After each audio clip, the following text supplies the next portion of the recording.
Terima kasih Tuhan, sampai di sini Engkau telah menolong kami. Dan kami berdoa lagi untuk pagi ini, agar roh Allah yang suci, yang hadir di tengah-tengah kami, akan memberkati lagi kami, akan melawat tiap-tiap kami ya Tuhan. Bukalah selubung dari tiap mata, buatlah supaya setiap telinga seperti telinga seorang murid yang mau mendengar. Dan biarlah setiap hati siap untuk boleh diajari oleh Tuhan. Mari Tuhan, berbicaralah lagi kepada kami semua oleh Roh-Mu yang kudus. Dan Engkau yang menolong hamba-Mu dalam kelemahan fisik, dalam ingatan yang semakin berkurang, supaya Tuhan sendiri yang akan menolong dalam semua. Supaya apa yang Tuhan inginkan itu boleh disampaikan. Terpujilah Engkau Allah kami, dalam nama Yesus kami berdoa. Amin. Silakan duduk Bapak Ibu. Mari kita membuka Alkitab dari Kisah Rasul pasal yang ke-20 ayat 17 sampai 38. Agak panjang ya. Kisah Rasul pasal 20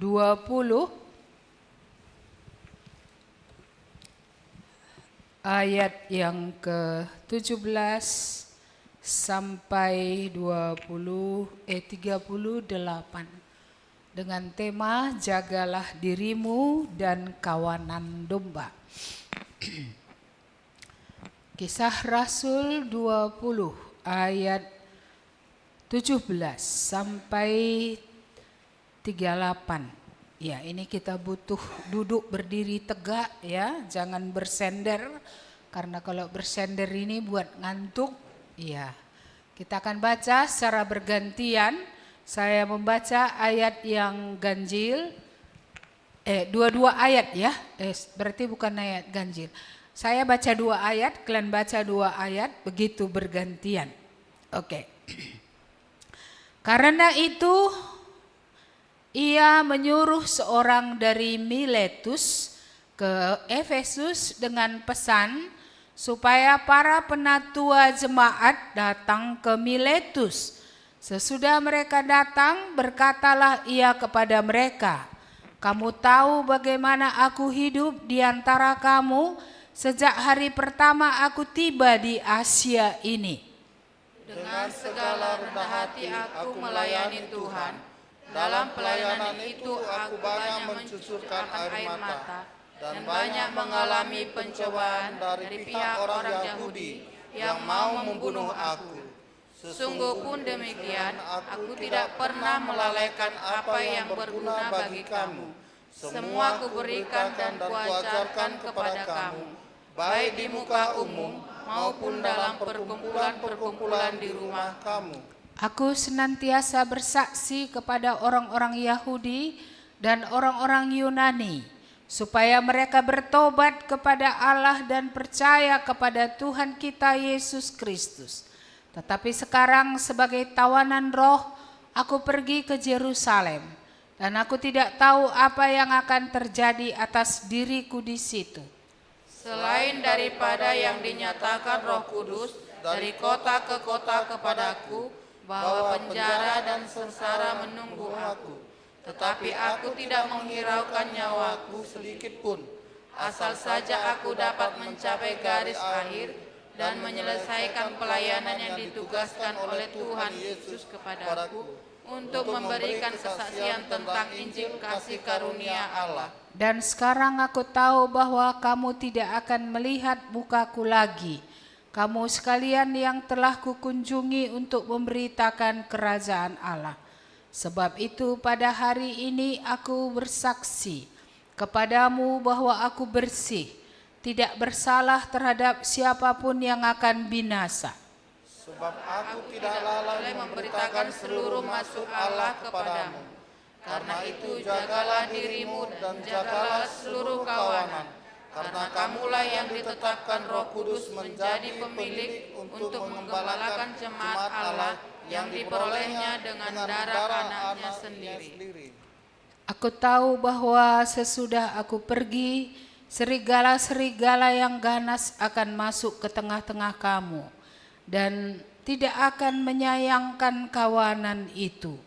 Bahkan dari antara kamu sendiri akan muncul beberapa orang yang dengan ajaran palsu mereka berusaha menarik murid-murid dari jalan yang benar dan supaya mengikuti mereka. Sebab itu berjaga-jagalah dan ingatlah bahwa aku 3 tahun lamanya, siang malam, dengan tiada henti-hentinya menasihati kamu masing-masing dengan mencucurkan air mata. Dan sekarang aku menyerahkan kamu kepada Tuhan dan kepada firman kasih karunia-Nya yang berkuasa membangun kamu dan menganugerahkan kepada kamu bagian yang ditentukan bagi semua orang yang telah dikuduskannya. Perak atau emas atau pakaian tidak pernah aku ingini dari siapapun juga. Kamu sendiri tahu bahwa dengan tanganku sendiri aku telah bekerja untuk memenuhi keperluanku dan keperluan kawan-kawan seperjalananku.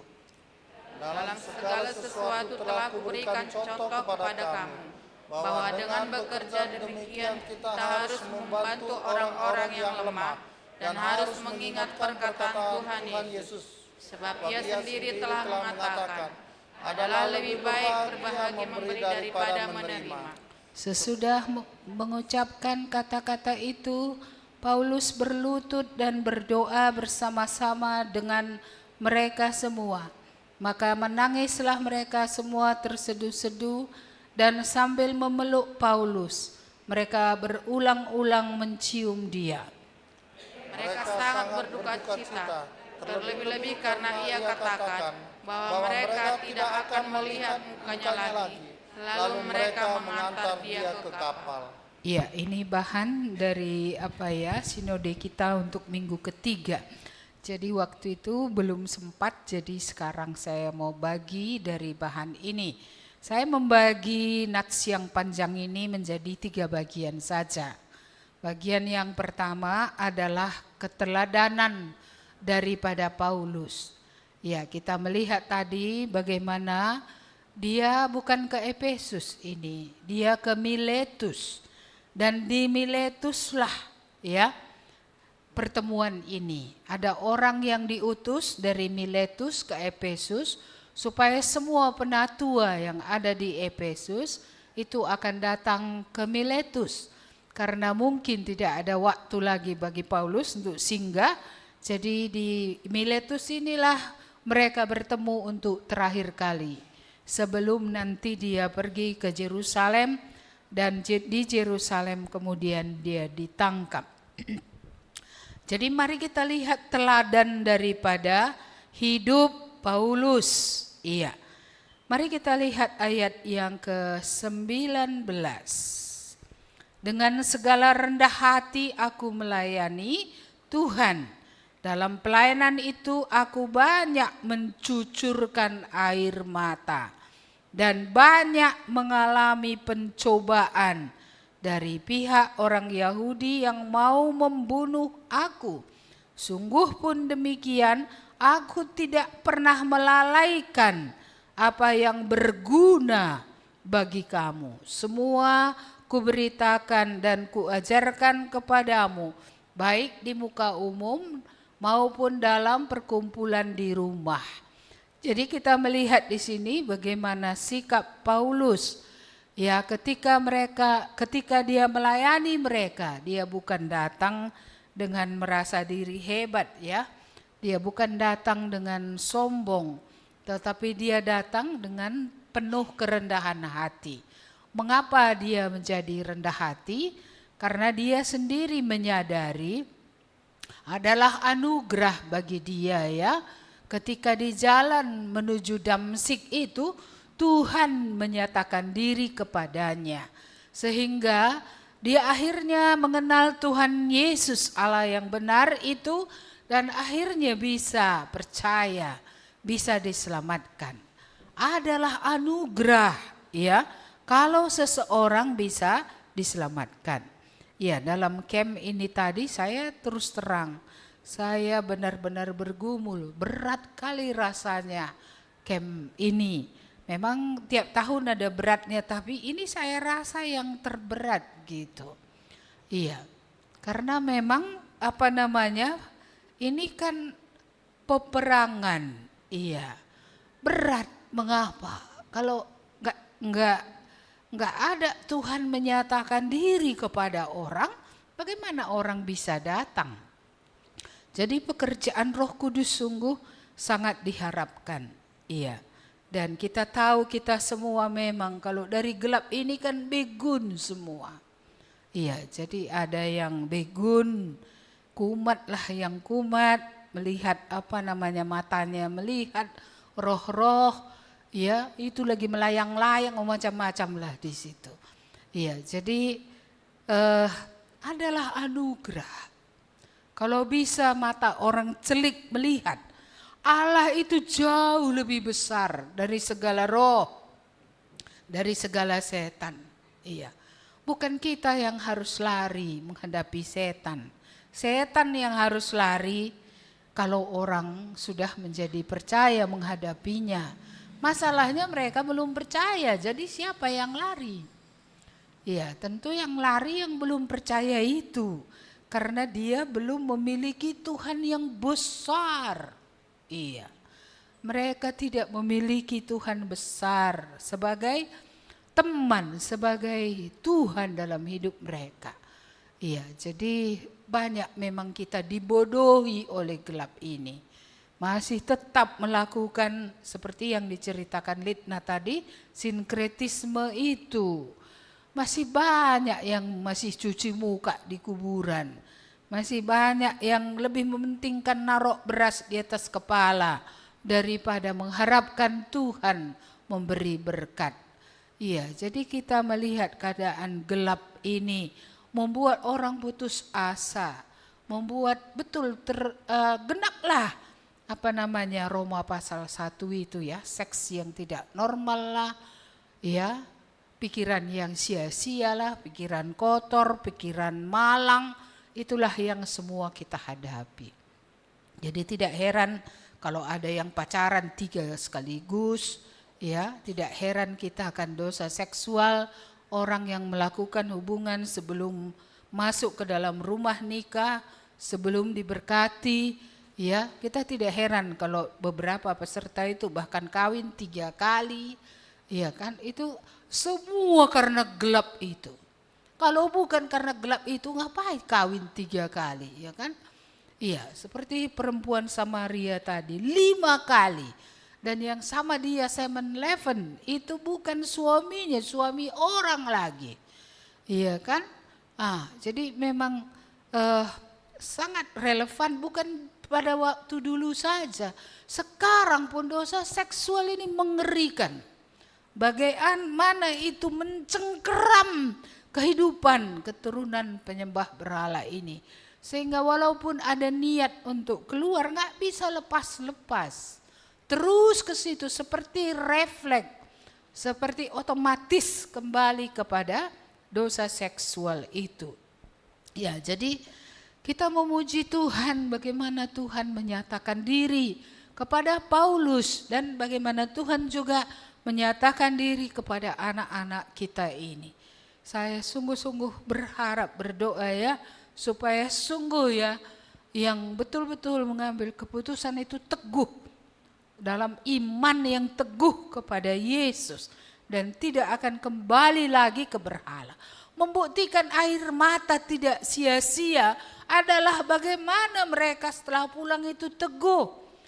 Banyak pun air mata dalam pengakuan dosa, apalah gunanya kalau kemudian iman itu enggak teguh, enggak berdiri teguh dalam hidup keselamatan yang Tuhan berikan. Iya. Jadi karena ada yang di meja makan nangis, ada yang di sini nangis, bapak-bapak nangis, orang muda, ya, pemuda gitu ya. Nah, jadi air mata ini adalah air mata karena Roh Kudus bekerja, orang bisa sadar akan dosa, itu memang harus kita memuji Tuhan. Tetapi ya kita yang akan mendatangkan pujian kepada Tuhan yang lebih besar adalah kalau setelah itu, setelah berbalik kepada Tuhan, meninggalkan dosa, meninggalkan berhala, meninggalkan apa yang tidak berkenan kepada Tuhan, boleh sungguh-sungguh berdiri tegak. Adalah baik kalau orang bersaksi dia disentuh oleh Tuhan, maksud saya ditolong oleh Tuhan. Tetapi itu tidak cukup. Iya, setelah Tuhan menolong orang, dia harus berdiri tegak. Tidak bisa pada suatu masa mengalami kebaikan Tuhan, kasih Tuhan, lalu berlalu. Enggak. Itu awal mula saja. Awal mula dari kasih karunia. Awal mula dari belas kasihan Tuhan yang sudah turun, yang membuat percaya. Maka Paulus bilang, dari antara orang berdosa yang diselamatkan, akulah yang paling berdosa. Maka kita lihat juga bagaimana sikapnya kepada Tuhan, keteguhan hatinya setelah dia mengenal Yesus itu. Bagaimana teguhnya dia mengikuti Tuhan. Walaupun tidak semua perjalanan iman itu mulus. Tidak semua perjalanan iman itu tadi jalan tol. Tadi dikatakannya, aku banyak mencucurkan air mata. Untuk apa dia mencucurkan air mata? Untuk apa kita mencucurkan air mata? Menyangkal diri pun kadang kita perlu mencucurkan air mata loh. Karena keinginan kita ini kadang-kadang muncul. Iya. Jadi perlu untuk penyangkalan diri itu juga air mata. Iya, maka Ibrani mengatakan apa? Dalam engkau melawan dosa, engkau belum pernah mencucurkan satu tetes darah pun. Tapi Yesus meneteskan darah bukan satu tetes. Darahnya tertumpah. Artinya banyak darahnya itu mengalir. Baik dari bekas lambung yang dicucuk, baik dari bekas luka-luka ketika dia dicambuk, baik dari bekas tangan dan kakinya yang dipaku. Bahkan saya tidak tahu apa mahkota duri di atas kepalanya itu tidak membuat darah juga ada mengalir. Kalau masuk ke dalam, apa enggak ada juga tetesan darah keluar dari situ. Jadi dalam melawan dosa kamu belum pernah meneteskan darah. Ya, tapi pasti kita pernah menangis walaupun tidak meneteskan darah. Memilih untuk yang benar. Memilih apa yang berkenan kepada Tuhan walaupun rugi, walaupun menderita. Maka di sini dikatakan dia juga mengalami pencobaan. Karena ada juga orang berusaha membunuh dia.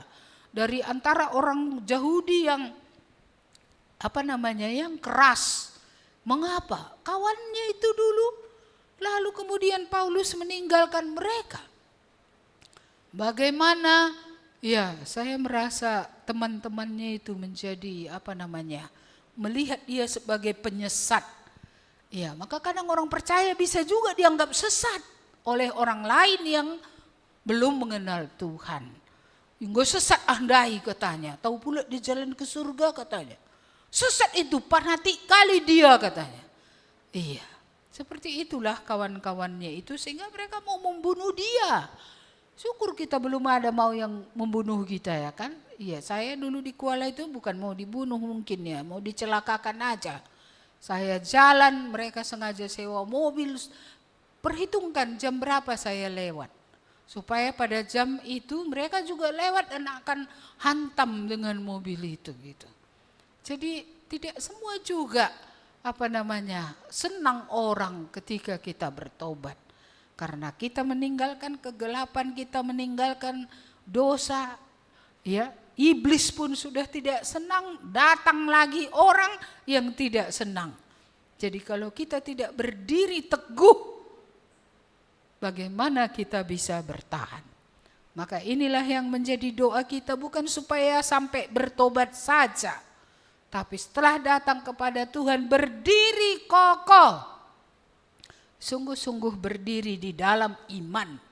Gak ada gunanya tadi air mata kalau hanya sebatas sudah menyesal lalu tidak berdiri bersama Tuhan dan berjalan bersama Tuhan. Maka harus ada suatu komitmen yang kuat. Ya, harus ada teguh, harus berdiri ya di dalam Tuhan. Saya merasa ini waktunya juga kita berdoa untuk 3 lingga ini. Karena banyak orang bertobat di sana. Tapi tidak ada persekutuan di sana. Kita doakan Bina ini walaupun dia enggak hamba Tuhan. Supaya dia bisa menjadi tuan rumah. Di sana bisa dibuat ibadah. Apakah itu online dulu seperti ini pakai screen. Lalu dengar khotbah dari sini. Lalu mungkin pada waktu-waktu tertentu nanti mereka sendiri. Ada yang share firman Tuhan. Ada bisa main musik. Bisa nyanyi. Iya, saya rasa tanah itu sudah mulai dibuka. Kita doakan, saya tidak tahu sejauh mana yang Tuhan akan kerjakan. Karena yang datang sama Tuhan itu bukan anak sekolah saja. Tapi juga ada orang dewasa yang lain. Bagaimana mereka? Kembalikah mereka lagi ke tempat di mana Injil yang benar tidak ada? Kemana mereka? Jadi kalau mereka tidak dapat berkumpul, maka saya terpikir seperti di Kuala itu dulu ketika kami dilarang untuk berkumpul, beberapa orang yang dekat-dekat rumahnya itu aja ngumpul, nyanyi, berdoa, saling membagi saja, baca firman Tuhan, siapa yang Tuhan karuniakan bisa mengerti, bisa berbagi gitu. Mungkin itu baik. Karena awal cikal bakal semua pos GKMI yang ada di Alitea Kuala itu seperti itu. Karena dulu nggak bisa kumpul, maka kan biasanya kumpul gitu ya. Ini nggak bisa ngumpul, jadi tiap-tiap orang-orang terdekat ada 5 tempat waktu itu kalau saya tidak salah. Dan itulah cikal bakal semua cabang dari GKMI Alitea Kuala. Nah, jadi beberapa orang ngumpul di situ. Berdoa bersama. Lebih baik orang percaya itu berkumpul bersama saling berbagi. Daripada berbakti bersama orang yang tidak mengenal Tuhan lalu dapat apa? Saya mulai mendoakan itu. Saya tidak tahu apakah ini waktunya sudah tepat atau bagaimana. Kita lihat bagaimana Tuhan buat. Ya, karena kita ini mengikuti Tuhan. Ya, kita melihat pekerjaan Roh Kudus itu harus dilanjutkan. Iya. Mari kita kembali ke sini tadi. Mari kita lihat lagi tentang Paulus ini sebagai teladan tadi. Tidak melalaikan apa yang berguna bagi kamu. Ya, ini menjadi pertanyaan juga bagi kami majelis dan hamba Tuhan. Apakah kami ada lalai mengajarkan kepada kalian apa yang berguna? Ya, apa yang berguna, apa yang membangun. Ya, karena Paulus bilang, aku tidak pernah melalaikan apa yang berguna bagi kamu, semua aku beritakan. Jadi enggak ada ilmunya itu, artinya apa yang pemahamannya tentang Tuhan itu, dia simpan-simpan gitu ya. Dia benar-benar itu beritakan, ajarkan kepada mereka. Baik tadi di muka umum berarti dalam khotbah-khotbahnya dan juga dalam perkumpulan di rumah. Nah, jadi perkumpulan rumah ini kayaknya pada waktu itu perlu, apakah hari ini itu perlu juga ya kan. Saya senang kalau kaum bapak ini boleh ngumpul di rumah. Iya, sekali sebulan ya, dan juga kaum ibu sekali sebulan di rumah. Iya, jadi perlu persekutuan rumah. Tapi kita juga menekankan persekutuan keluarga. Persekutuan keluarga ini kan juga persekutuan rumah. Makanya saya tetap merasa kurang kurang efektif kalau tiap orang saat teduhnya suami istri sendiri-sendiri, anak-anak semua sendiri-sendiri. Ya, tidak pernah bersama-sama. Iya. Mengapa jemaat mula-mula itu dulu sering ngumpul sama-sama? Iya. Apakah membuang waktu, killing the time? Bukan. Karena dalam persekutuan bersama itu Tuhan memberikan spesial berkat. Kalau kita sendiri memang ada dapat berkat juga ketika kita merenungkan firman itu sendiri. Tapi ketika kita bersama ya dengan orang-orang percaya, ada berkat yang lebih lagi diberikan oleh Tuhan. Makanya keluarga-keluarga dididik oleh firman bersama, jadi pikirannya kan sama. Iya, karena firman yang sama mengajar mereka. Iya, tapi kalau sendiri-sendiri tadi ya kadang pemahaman ini bisa juga enggak sama. Iya, memang firman itu kaya ya, setiap orang bisa dapat berkat ketika sendiri. Tapi saya merasa pasti ada sesuatu yang khusus. Sehingga ya jemaat mula-mula itu berkumpul bersama-sama. Atau itu kelompok kecil enggak ada masalah. Entah 3 orang, 5 orang, silakan. PA bersama. Iya, PA bersama. Supaya bisa ya sama-sama berjalan seirama di dalam firman Tuhan. Iya, jadi enggak ada yang lalai. Apakah kita lalai di tengah keluarga? Iya, bapak-bapak saat teduh sendiri, mama saat teduh sendiri, anak-anak saat teduh sendiri. Kalau memang waktunya betul-betul tidak bisa, at least 2 kali seminggu bersama. Ya, paling tidak, ini sudah lalap dibilang dari mimbar ini tentang pembinaan keluarga. Ya, jadi mari lakukanlah. Kami tidak lalai untuk mengajari kamu bagaimana supaya dalam keluarga itu kamu bisa sehati. Ya, karena ada firman yang sama, Roh Kudus yang sama. Ya, guru yang sama. Itulah Roh Tuhan yang mengajari. Sehingga kita bisa memandang gitu ya, secara bersama-sama. Mari kita lanjutkan dulu. Aku senantiasa bersaksi kepada orang-orang Yahudi dan orang Yunani, supaya mereka bertobat kepada Allah dan percaya kepada Tuhan kita Yesus Kristus. Perhatikan kata senantiasa. Senantiasa bersaksi, bukan sekali-sekali. Tapi senantiasa. Ini kan berarti ada semangat untuk menceritakan siapa Yesus itu. Karena merasa beruntung kali pula Paulus itu. Sudah bertemu dengan Tuhan, sudah diampuni, sudah ya benar-benar percaya kepada Tuhan. Dia merasa itu adalah suatu harta berharga. Dan bukan saja perlu untuk dia, itu perlu untuk semua orang. Maka dia rajin ini bersaksi, senang dia bersaksi. Senantiasa dia menceritakan Yesus. Karena ada hatinya, kalaulah orang lain juga diselamatkan seperti saya. Indah sekali diselamatkan itu. Jadi dia ingin orang lain juga selamat. Orang lain juga bisa bertobat. Saya tidak tahu sedalam apa kerinduan kita. Ataupun berhargakah bagi kita diampuni ini? Mahalkah itu? Pentingkah itu? Apakah itu hanya penting untuk kita? Apakah itu tidak penting untuk orang lain? Iya, perhatikan orang-orang berjalan kepada embang itu. Ya, ke tempat penderitaan itu. Tidakkah ada tergerak hatimu oleh belas kasihan? Ada juga mungkin orang bilang, udah sering kulakukan tapi enggak ada hasilnya. Coba gumulkan, kenapa tidak ada hasilnya? Apakah kita kurang berdoa ataukah kita kurang mengasihi ketika melakukannya? Ataukah cara kita yang tidak tepat? Iya, kadang kita bukan seperti Paulus dengan rendah hati, duduk sama tingginya dengan orang berdosa itu. Kita menempatkan diri kita jauh di atas. Karena itu dia merasa enggak terjangkau. Kita pun kadang lupa bahwa kita sendiri sudah diampuni. Seharusnya kalau kita ingat kan kita berbelas kasihan ya. Kayak ginilah aku dulu kalau Tuhan tidak menyelamatkan. Ada belas kasihan kita terhadap orang-orang yang akan binasa itu.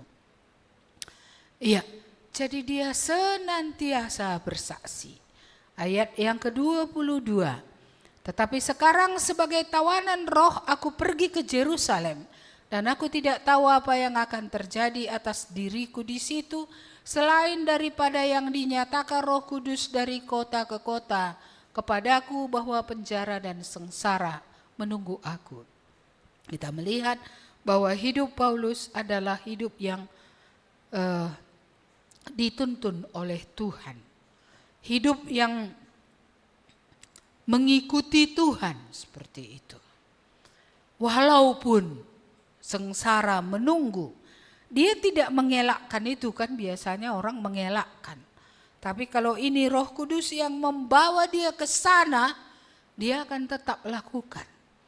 Maka di ayat berikutnya dikatakannya, aku tidak menghiraukan nyawaku. Yang penting apa katanya di sini, dapat mencapai garis akhir, menyelesaikan tugas yang disuruh oleh Tuhan kepadaku. Jadi bukan oleh karena kesengsaraan menunggu, gak usahlah teruskan lagi. Gak usahlah kerjakan lagi, berat kali. Apalagi penjara menunggu, mengelakkan. Itu adalah kebiasaan manusia, mengelakkan penderitaan. Tidak ada yang masuk, istilahnya tidak ada yang mau masuk ke dalam penderitaan itu. Tapi bagi Paulus bukan nyawanya yang paling penting, bukan kenyamanannya yang paling penting, tapi bagaimana Injil kerajaan Allah ini, kemana kata Tuhan, ke situlah dia beritakan. Kemana kata Tuhan, ke situlah diberitakan.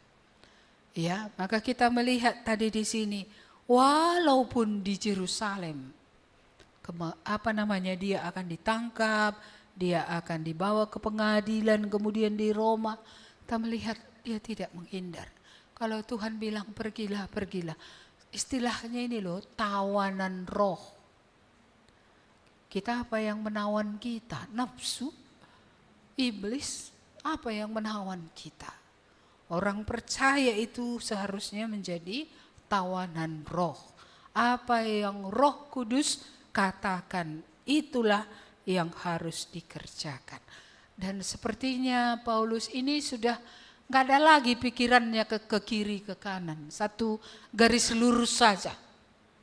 Apa itu garis lurusnya?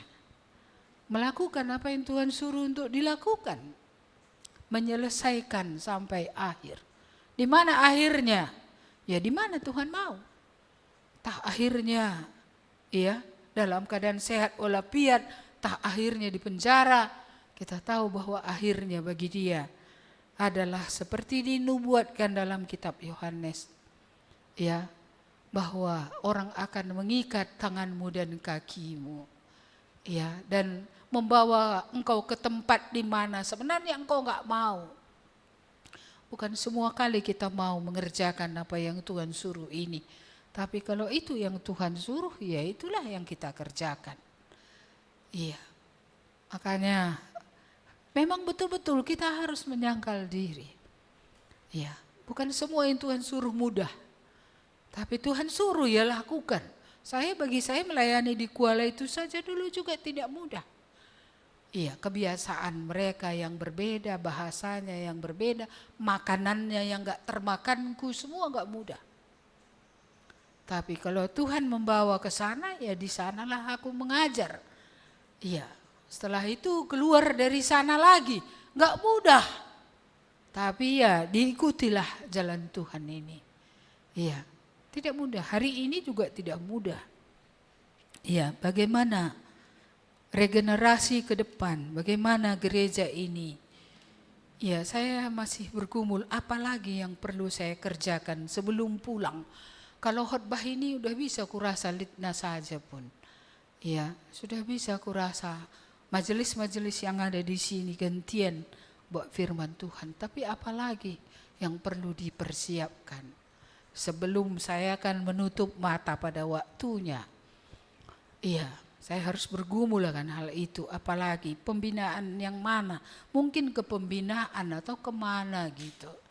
Itu yang sedang saya pikirkan. Terlalu banyak tugas, jadi akhirnya bingung juga saya arahnya. Karena tiap hari ada pelayanan, konseling juga, iya, hampir tiap hari ada konseling. Iya, jadi itu gimana? Sementara dalam 1 minggu kadang-kadang menyiapkan berapa 1 minggu kalau tiap hari ada pelayanan. Kapan lagi kita memikirkan bagaimana ya untuk tugas yang mana yang belum selesai.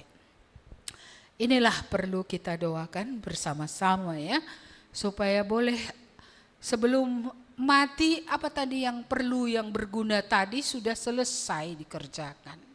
Siapa tahu masih ada bagian pembinaan atau apa yang masih kurang seperti itu ya. Iya. Baik, mari kita lanjut.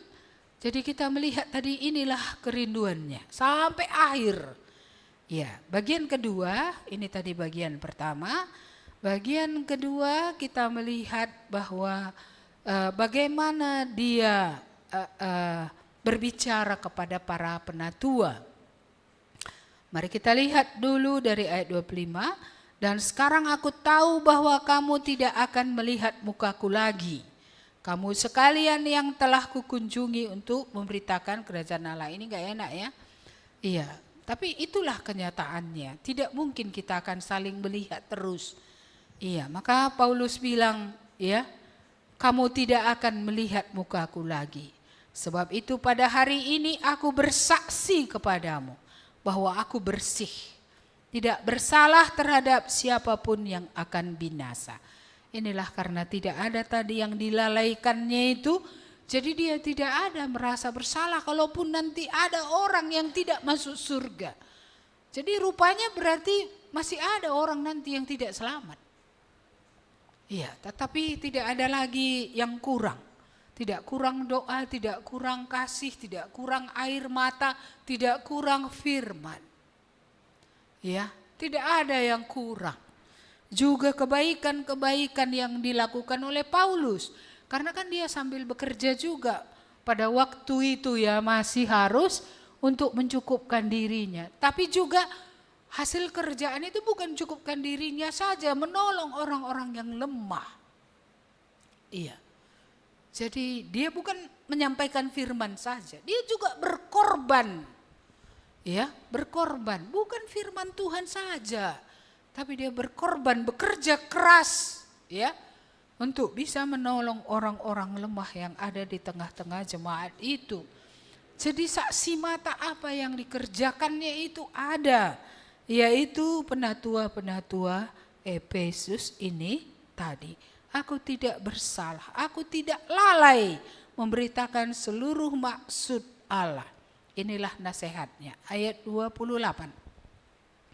Karena itu jagalah dirimu, jagalah seluruh kawanan, karena kamulah yang ditetapkan Roh Kudus menjadi penilik untuk menggembalakan jemaat Allah yang diperolehnya dengan darah anaknya sendiri. Jadi jemaat itu ada hasil daripada darah Yesus yang sudah ditumpahkan di kayu salib. Dan dikatakan di sini supaya sebagai penilik jemaat, apa yang terjadi?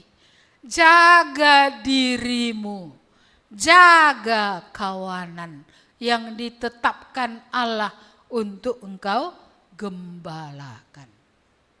Berarti ini ke dalam juga keluar. Jaga diri maksudnya bagaimana?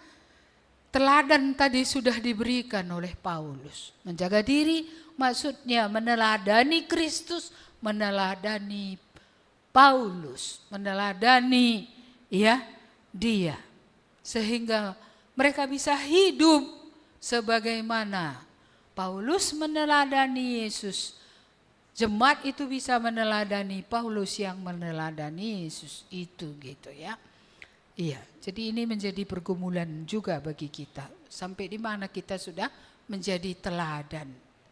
Iya, sampai di mana? Karena kitalah yang dilihat oleh jemaat, kita yang ditirunya. kita yang digugu, kepada kita mereka belajar. Bapak Ibu yang dikasihi Tuhan, inilah nasihat Paulus kepada para penatua ini. Iya, ini kamu lanjutkan pekerjaan ini. Jagai dirimu supaya kamu sendiri benar. Jagai juga kawanan itu supaya jangan nanti kan katanya muncul serigala setelah dia nggak akan ada lagi. Setelah dia nggak datang ke Efesus lagi akan muncul serigala. Serigala itu dari luar akan menerkam. Supaya bahkan murid-murid pun, maksudnya orang percaya bisa diselewengkan. Tetapi yang paling saya rasa ngeri adalah kalau dari dalam pun muncul ajaran-ajaran yang sesat, yang tidak berdasar, yang tidak sesuai dengan firman Tuhan. Jagai dirimu. Berarti dirinya juga harus ajaran yang dia pegang itu dalam firman Tuhan.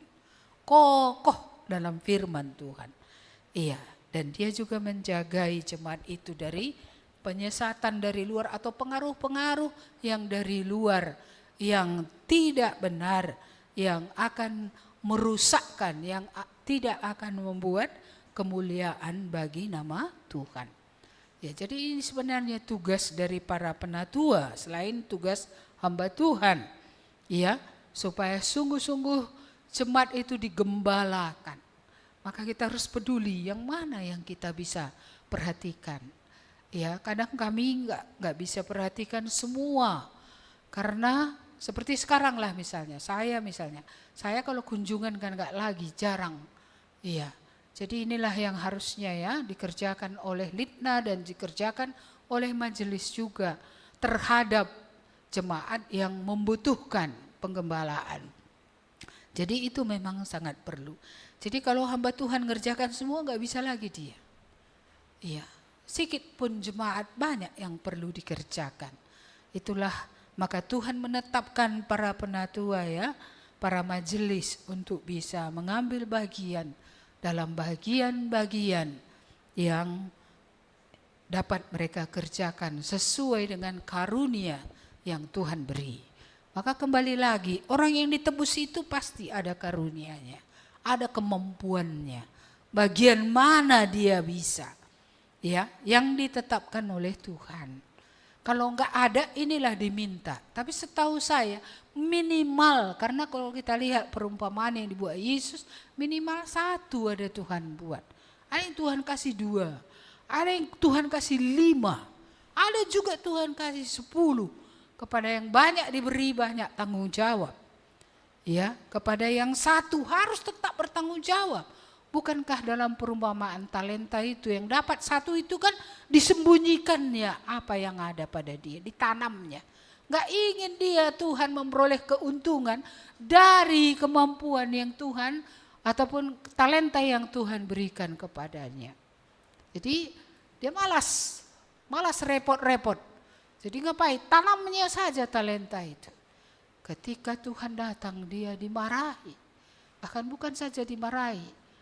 Ya, kita melihat bahwa akhirnya dia dilemparkan ke dalam api. Tanda tanya, berarti imannya itu bukan iman yang hidup. Karena iman yang hidup akan bergerak. Iman yang hidup akan bertindak, berbuat. Iman yang matilah yang kedat. Iman mati malas, ngapain pun enggak. Iya, bahkan mungkin dia hanya ingin dosanya diampuni. Namanya tertulis di surga, dia enggak buat apa-apa.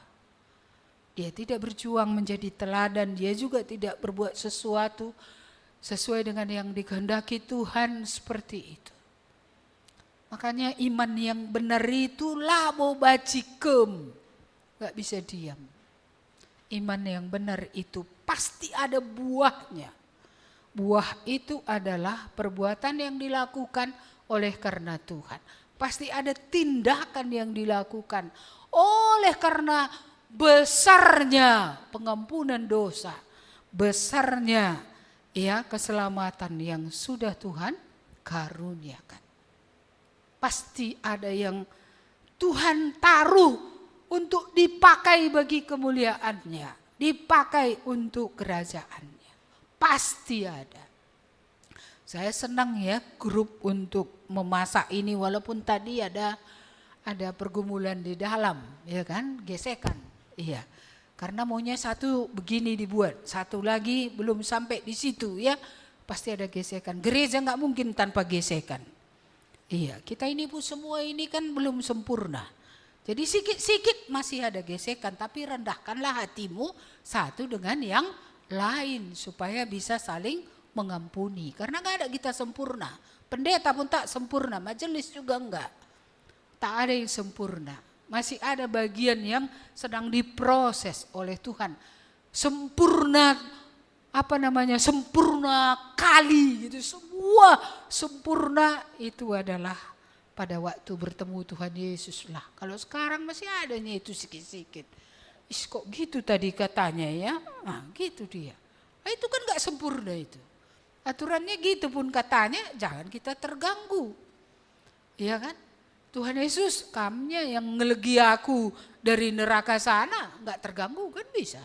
Ini enggak, masuk juga entah 2 jam. Atau mungkin entah 5 jam. Bahkan ada yang 1 harian, besoknya baru berdamai. Iya kan? Masih ada itu. Iya.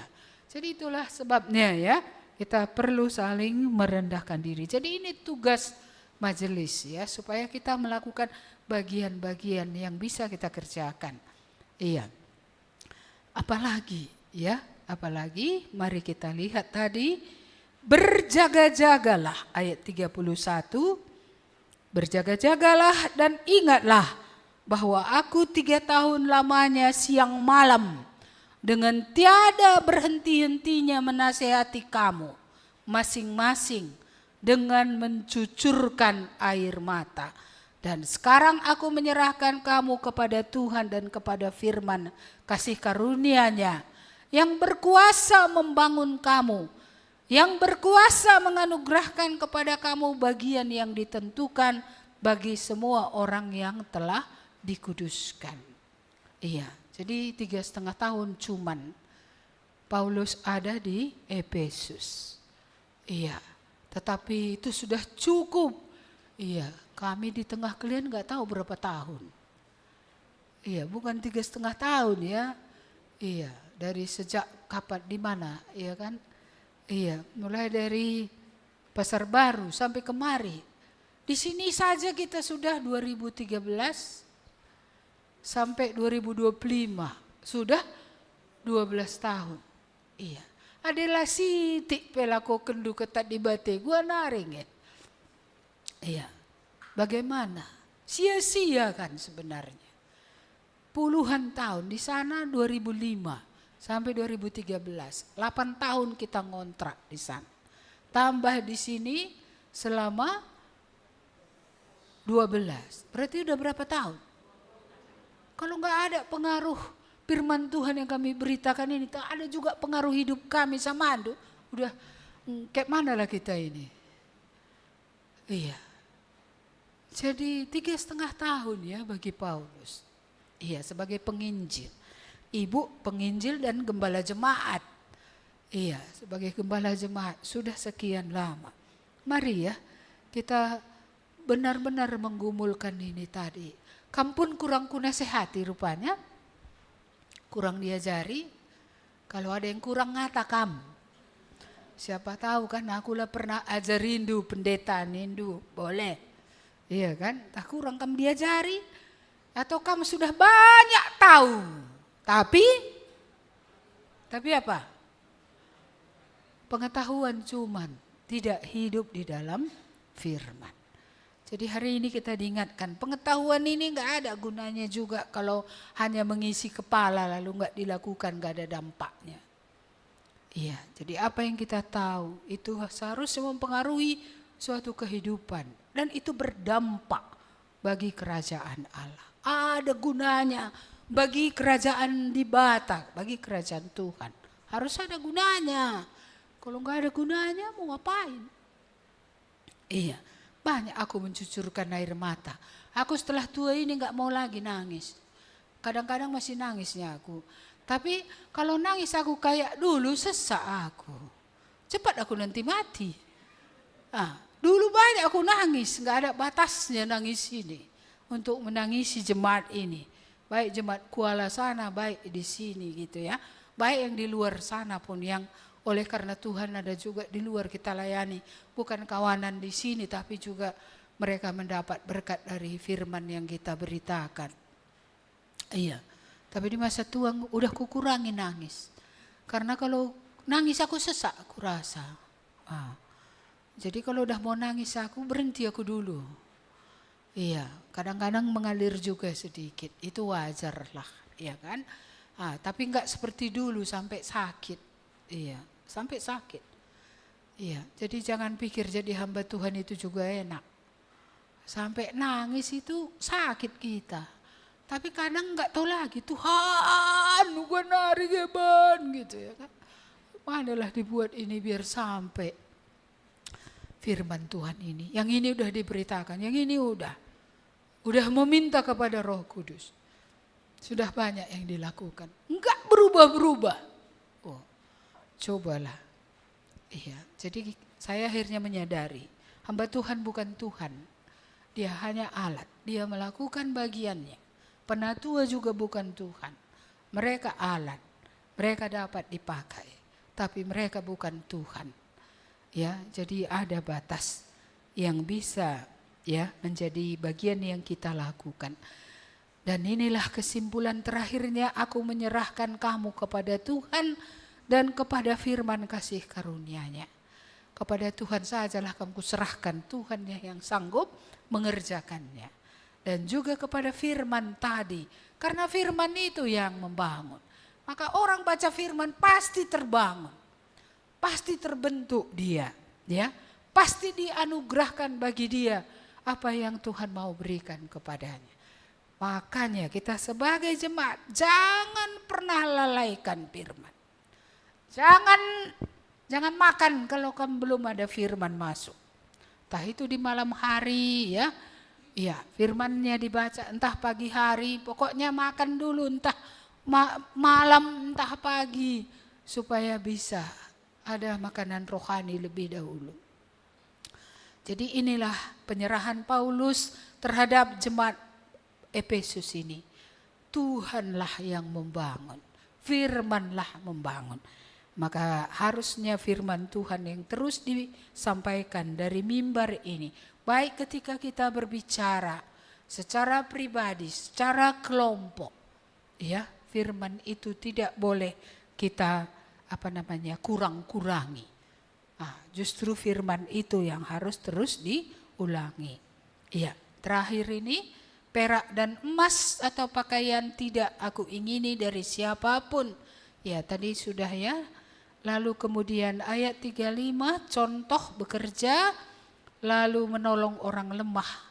Ada satu kalimat di ujungnya, lebih berbahagia yang memberi daripada yang menerima. Jadi kalau orang percaya itu yang dipikirkannya bukan menerima, tapi yang dipikirkannya apa? Memberi. Kita ketika belum bertobat selalu yang kita pikirkan menerima. Kita selalu pikirkan untung apa yang kudapat. Ya, ketika bergaul dengan orang, apa yang kudapat? Ya, ketika kita dalam relasi satu dengan yang lainnya, selalu mikir untung. Untungnya bukan pula firman Tuhan, ya kan? Bukan pula hal-hal rohani. Yang dipikirkan selalu apa? Keuntungan jasmani. Tandanya kamu bertobat itu salah satu. Enggak lagi kamu cari untung kemanapun kamu pergi. Itu tandanya sudah baru. Kalau belum baru kemanapun, entah sendok orang lah diambil ya kan. Entah cabai orang lah yang apa. Iya, entah uang lah nanti diharapkan. Iya, untung lalap yang dipikirkan. Bukankah Allah kita besar bisa memberkati kita? Bukankah Dia berkata, Bapamu di surga tahu kamu membutuhkan semua itu, utamakan Tuhan, maka Dia akan memberi padamu apa yang perlu.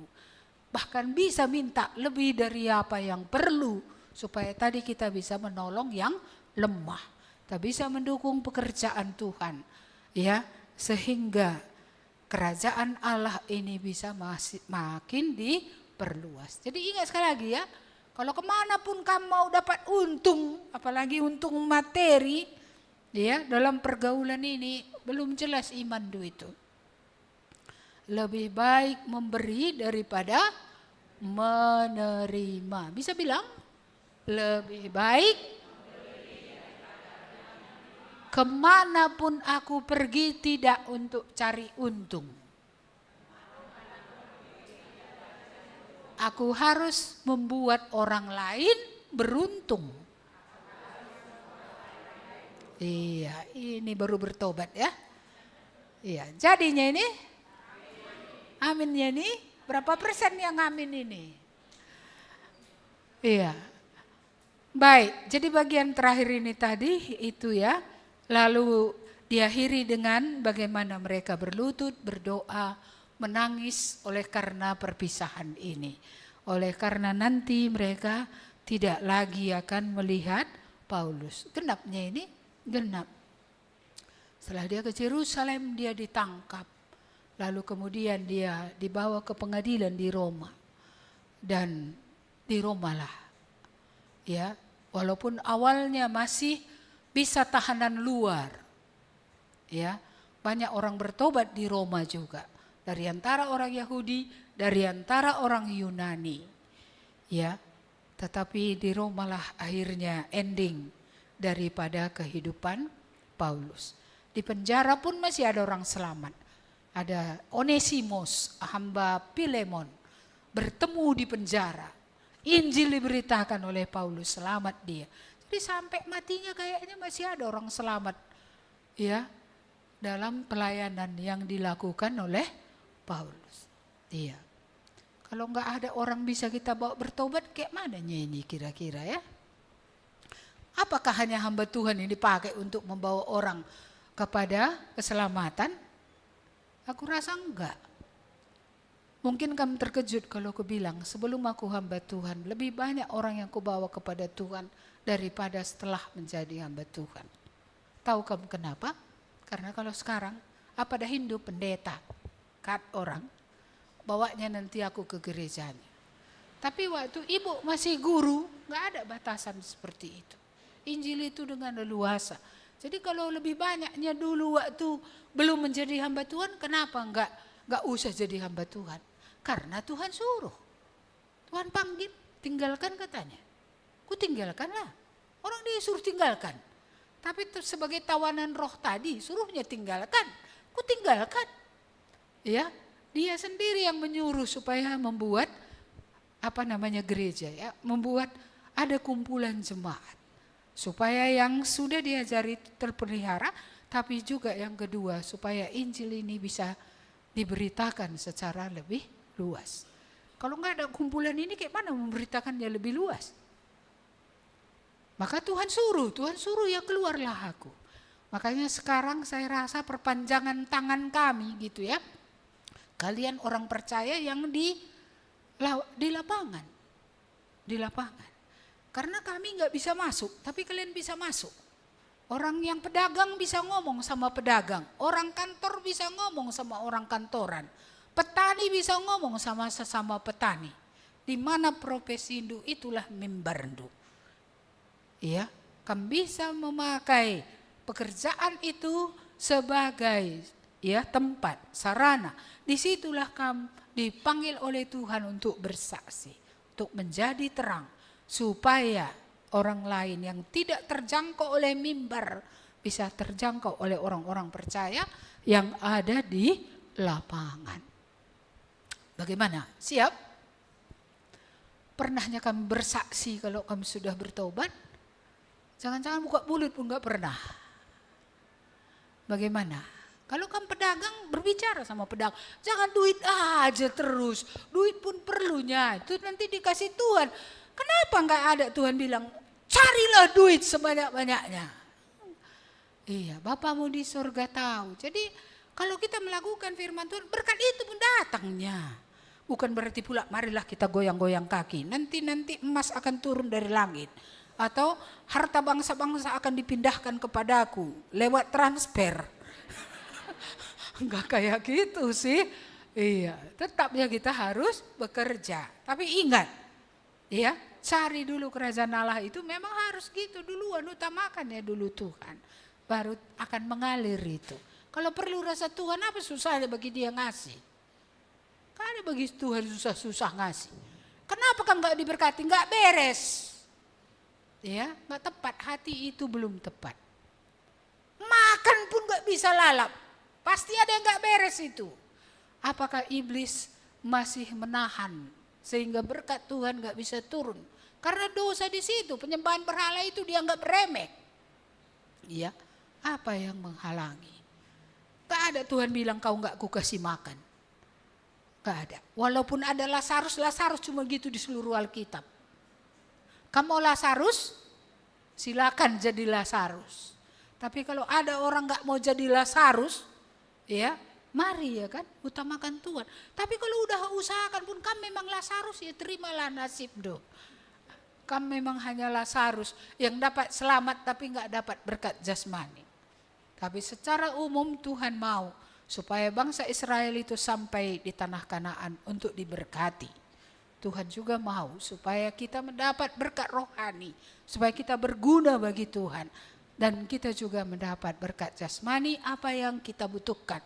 Bahkan Tuhan mau kita mengambil bagian dalam pelayanan pekerjaan Tuhan. Supaya ini juga dengan berkat yang Tuhan berikan itu bisa dicukupkan. Amin. Ya, sudah lewat waktunya ya. Baik, mari kita berdoa. Terima kasih Tuhan untuk pagi hari ini. Biarlah Roh-Mu yang kudus berbicara kepada kami. Paulus adalah orang biasa, tapi dia menyerahkan hidup pada Tuhan. Dan dia menjadi teladan dalam hidupnya. Baik dalam sikapnya hidup, baik di dalam pelayanan. Baik gigihnya dia berjerih lelah. Menjadi sebagaimana dia ada. Hanya oleh karena anugerah Tuhan semata-mata. Dia dalam bagi dia, Engkau memberikan seluruh hidup padanya. Sehingga dia pun tidak menahan apapun untuk mengerjakan pekerjaan. Tuhan terima kasih untuk firman-Mu. Hari ini kami diingatkan juga untuk menjaga diri kami. Supaya kami kokoh di dalam Tuhan. Supaya jelas memang kami sudah ditebus dari cara hidup yang lama. Yang kami warisi dari nenek moyang kami itu. Supaya kami boleh benar-benar berada dalam ajaran yang benar. Sikap hidup yang benar. Tolonglah kami semua juga menjadi teladan di antara orang-orang percaya. Bukan kepada orang yang tidak percaya saja. Tolonglah kami semua ya Tuhan. Dan kiranya Roh-Mu menolong kami. Supaya kami sungguh bergumul. Apanya yang Tuhan mau kami kerjakan. Karena kami ditebus, pasti ada maksud Tuhan untuk menebus kami dan menempatkan kami masih hidup di bumi. Berbicaralah Tuhan kepada tiap-tiap kami, supaya kami benar-benar tidak hidup bagi diri, tapi bagi Tuhan. Mengerjakan apa yang Tuhan ingin untuk kami kerjakan. Biarlah satu saja dalam hati kami, pikiran kami, satu garis lurus. Kami hanya hidup untuk Tuhan. Kami mau melakukan apa yang Tuhan suruh, sampai nanti kami mati. Mari Tuhan berkatilah kami semua. Janganlah kami kekurangan ya Tuhan dalam firman-Mu tiap-tiap hari. Janganlah kami kurang juga dalam materi yang kami butuhkan. Janganlah kami kurang dalam hikmat, dalam pelayanan. Berkatilah kami semua Bapa. Di dalam nama Tuhan Yesus kami berdoa. Dan kalau sebentar kami akan pulang, kiranya anugerah yang dari Allah Bapa dan juga keselamatan dalam Yesus serta persekutuan Roh Kudus menyertai kami seterusnya dalam hidup kami sampai selamanya. Amin. Kepada Allah beri puji. Kepada